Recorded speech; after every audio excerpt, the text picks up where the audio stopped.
This year, theme parks didn't just add new rides, they erased history. From surprise closures to massive construction updates, here's everything that's happened in 2025.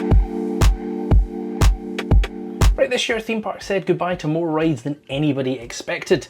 It didn't start very well at the beginning of the year when King Dakar was unceremoniously blown up. I'm particularly gutted about this ride because I almost got on it. I was in that park later in the year. We also saw the closure of Oakwood Park here in the UK, another park that unfortunately I never got to visit. And it has since been completely emptied of all of its rides. Rip Ride Rocket, that was demolished as well. Now, some people aren't too fussed about that one, myself included, but it's gone. Six Flags America, an entire park closed. Now I did get to visit this one this year. I didn't have the best experience there. Might have been a bad day, but yeah, unfortunately that is an entire park gone as well. And then of course we started to see some demolition work happening in Blackpool, which we'll get onto later, but basically they got rid of the Bolodrome. But it's not all doom and gloom though, because we did see some new attractions this year. We're starting off here in the UK, we had Alton Towers giving us Toxicator. Now some people think this is just Ripsaw 2.0, and I get it, it's a similar model. If you've been on it, it is different, much more comfortable, much more forceful, and much more enjoyable. Then we also had down in Polton's, I was there for the Superfan event, and they gave us the Ghostly Manor. Now this is one of 2 Mac gameplay theatres in the world. I've now experienced both of them, and I have to say this is the better version. Back here in Blackpool, we also got Launchpad coming back after being standing but not operating, with no idea what was happening with it. They gave it a fresh coat of paint, they completely changed the cylinder so it's got its force back again, and they added some effects and a little bit of theming. So that's another new ride that we got this year. We got an entire new park, and that is Epic Universe out in Florida. Now, I'm going out there next year. I didn't get out there this year, unfortunately, but as the name says, it looks epic. Some great lands and some great rides. I cannot wait to get on them. We also have had a lot of construction going on. So I mentioned the demolition of the Bolodrome in Blackpool. Well, now at the time of recording, they have finished constructing the new ride Evictus. There's obviously still a lot of work to do, but the main structure is up, the gondola is on, etc. So that is exciting for next year. They've also been working on the replacement for Rip Ride Rocket over in Universal.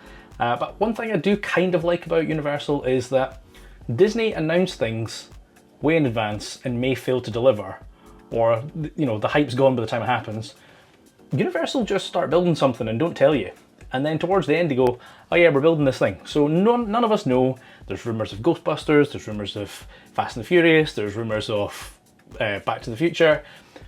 Who knows? But we are getting a new attraction, which is fantastic. Speaking of Fast and Furious though, that has happened, or is happening, over in Universal in Hollywood. That coaster is complete and is testing, and I believe it is opening at some point next year. So that's an exciting one. And then here in the UK, a couple more construction projects that have kind of kicked off and from a coaster point of view are basically complete. We've got the Bluey coaster in Alton Towers, which I think a lot of people were like, why are you taking away Postman Pat and putting in a little coaster? The original plans looked extremely basic. Now that the track is in, it is definitely bigger than we all expected. And I believe that Postman Pat just is an IP that is kind of not as relevant nowadays. So we'll see how that pans out for them next year. Similarly, from a kid's point of view, Paw Patrol down in Chessington, the track is complete on that. Still a lot of work to do, but that should open next year as well. And then Drakon, so basically down in Polton's, they are renovating the entire back part of the park into this new Viking area, and they're getting a Gerstlauer Eurofighter, which I'm a little unsure about, because I don't like Gerstlauer Eurofighters, but I'll give it a shot next year and see what it's like. Now obviously there was quite a lot of news throughout the year. A couple of highlights. Universal Great Britain got confirmed this year. So in 5 years time, 6 years time, we should have a Universal here in the UK. Now hopefully they're going to break ground next year and start construction. I don't think the plans have been submitted yet, or at least have not been publicly kind of shown off. There is some basic groundwork happening, but it's fantastic to see us getting a park on that level here in the UK.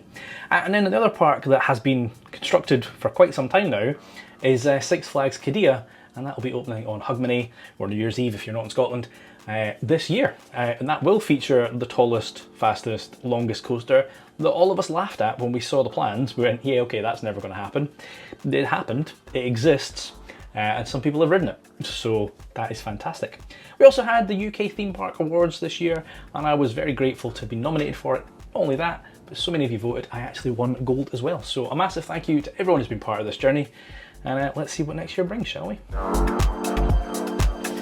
Right, as well as all of that though, I also managed to get numerous behind the scenes tours this year. In fact, so many that I didn't think this was possible in a single year. I did the behind the scenes tour at Blackpool at the start of the year.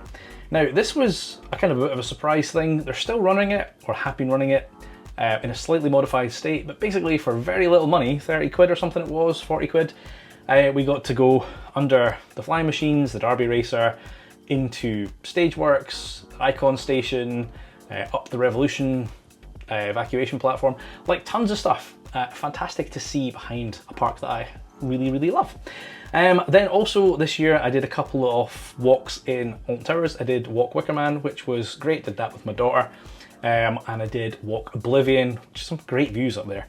My frustration with Towers or Merlin in general is still their filming policy, the lack thereof, and that stupid pouch you have to wear. Blackpool don't care, they just let you film. If you're stupid enough to drop your phone, that's your fault. Speaking of Blackpool, I also did a couple of more things there. I did Walk the Big One XL, which, I mean, the views up there are absolutely stunning. That was fantastic. Great weather the day I did it.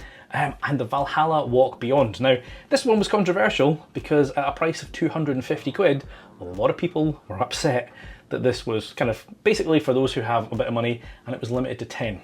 Now, the park made it very clear this was intentionally exclusive, right? They could have made this a lot cheaper and ran it a lot more, but instead they wanted that exclusivity. Now, they have ran a second one, and I think they are running one next year, so it's not like it's a one-off thing, which it sounded like it might be at first, but it's definitely not on the frequency of the other tours.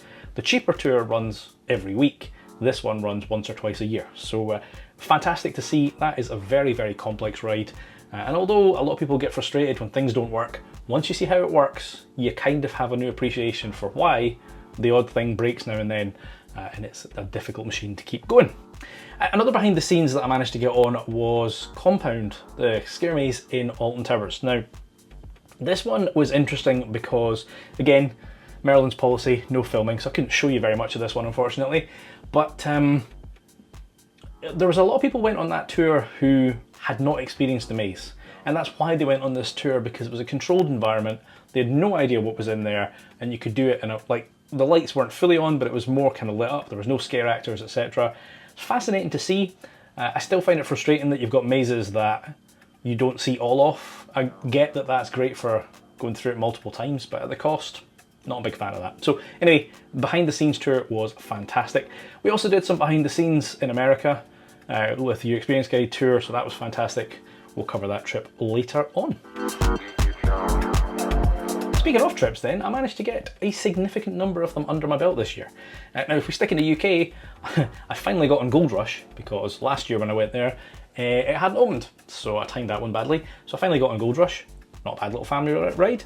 It was my first visit down to Great Yarmouth and Pleasurewood Hills. Now, Great Yarmouth I really enjoyed, Pleasurewood Hills I was disappointed in.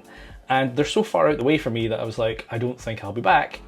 Well, Pleasurewood Hills has changed hands, and the new owners have said they're investing numerous new rides into the park. So it'll be interesting to see what the future of that park is, whether I get back down there again next year or in a couple of years' time to check it out.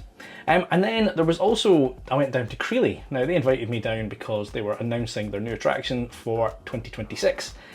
Interestingly, that's gone all quiet. Lovely little park, great family park. Again, way out of my way down there in Devon. They said they're getting this new sort of tallest ride, which everyone believes is Magma from Polton's, and an inverting ride.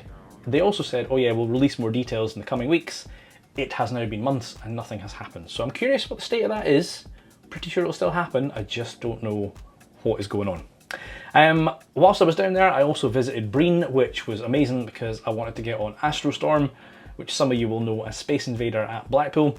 It may not be the most thrilling thing out there, but it's great that I can say I've been on that piece of history, that piece of Blackpool coaster. And then back up here in Scotland, I visited a couple of parks. M&D's, which many of you have talked about. I went there and showed off what is currently M&D's. Unfortunately, it is a shadow of its former self. It's not the best park by any stretch of the imagination. And there's a good risk that that is probably not going to kick around for much longer. And then I also went further up to Aberdeen's, to Cadona's. Now, that is definitely not a theme park or even much of an amusement park from a rides point of view, they do have a small selection, but from an entertainment point of view, they have tons of stuff up there. So if you've not checked out the 2 rides up in Scotland, I will put links to those in the description down below. Internationally, I had one hell of a year. Very, very fortunate. Started off with, well, didn't start off with, but the main one was the America trip with your experience guide. 2 weeks, about 50, 60 of us traveling around 12 parks, I think it was. Loads of parks, some not so good, some absolutely fantastic parks, but all with great company. As I said, there were some behind the scenes tours in amongst all of that. And then I personally ended it in Cedar Point with Mark, and that was fantastic. That park is special, and currently Top Thrill 2 is my #1 coaster. Whilst I was there actually, I was really lucky because by complete coincidence, the date that we had chosen to visit the park was the date they were doing a preview on Siren's Curse, their new tilt coaster. And I got on it a handful of times, absolutely loved it. Was terrified the first time, not gonna lie, but thoroughly enjoyed it. So I'd love to see one of those come over here. Fingers crossed Blackpool get one in the future, but who knows. Also internationally, I've got over to Liseberg around about Halloween time. Beautiful park. Absolutely loved that place. Definitely one I need to go back to in the summer months because some rides are closed later in the year, so I missed out on a few things, but fantastic park, so well run and just beautiful. Speaking of well run, I also managed to finally get out to Europa Park. Now that park has won Best Theme Park 10 times, and you can see why. It may not be my personal favourite park out there, but it is absolutely stunning with a fantastic ride lineup. Then also went over to Madrid, again a Your Experience Guide trip, back to Park Warner, which was a slightly frustrating day, but again, the group and the ERT at the end was amazing. And then went to Park the Attractions, which, I mean, I didn't think much of the park.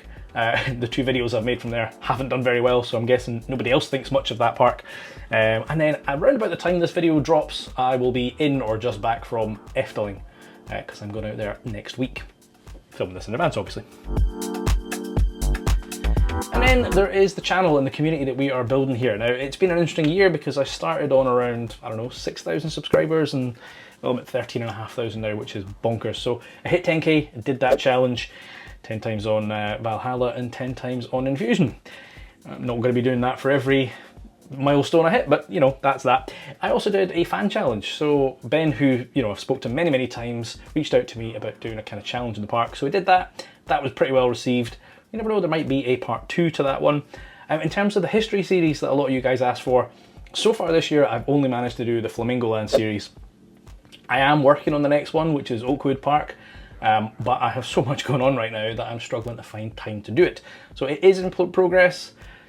I would like to think it'll happen towards the end of this year, but there's only 2 weeks left, so it might be next year. Yeah. Oh yeah, and I also wore a wig because Carly thought I should. Yep. Right, there's my summary of 2025, a fantastic year on all grounds with some letdowns in terms of ride closures.